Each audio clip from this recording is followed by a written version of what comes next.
Scotch Gambit, a forgotten friend of many. Back in the old days, to meet the e5 opening with white, all the grandmasters used to play the Scotch Gambit. They used to get these fiery wins. They used to take down e5. People was afraid to play e5. But ever since the computers came out, people stopped playing the Scotch Gambit with white because they were afraid that the computers killed the game. However, I am bringing back the Scotch Gambit. In my latest secret course that I'm working on for Chessable, I revive the Scotch Gambit and bring back life to it.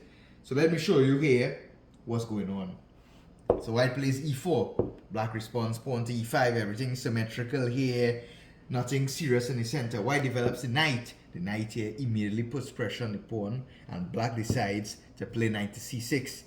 And white plays pawn to d4, opening up his bishop, making a claim in the center, immediately creating some tension.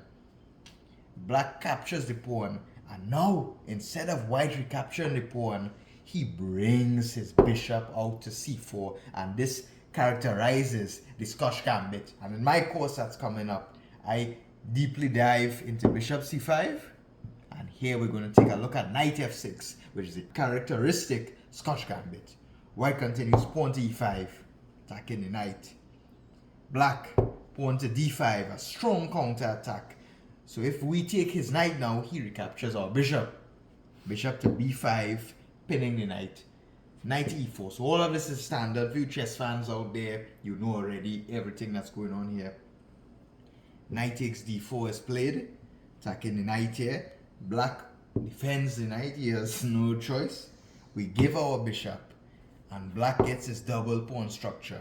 So the whole idea behind the Scotch Gambit is that white has the strong pawn on e5, the king side majority. He has a lead in development. So white wants to castle early and move his f4 all the way down the board and give some sort of checkmate here.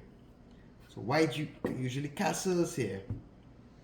And after bishop c5, pawn to f3, kicking the knight out of the center. After knight g5, we gain another tempo at f4. So we basically move the pawn from f2 to f4, gaining a tempo on the knight. And after knight to e4, bishop to e3, and all of this is standard. And the move queen to b8 was the move that had killed the Scotch Gambit.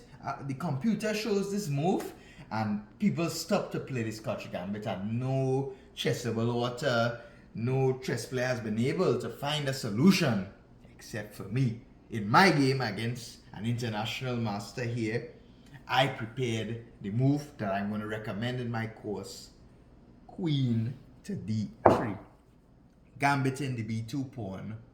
And it's a very mystical move. And I'm not going to reveal too much here because you have to wait for my course. But this, fellow future grandmasters and chess enthusiasts, is going to bring the Scotch Gambit back to the map.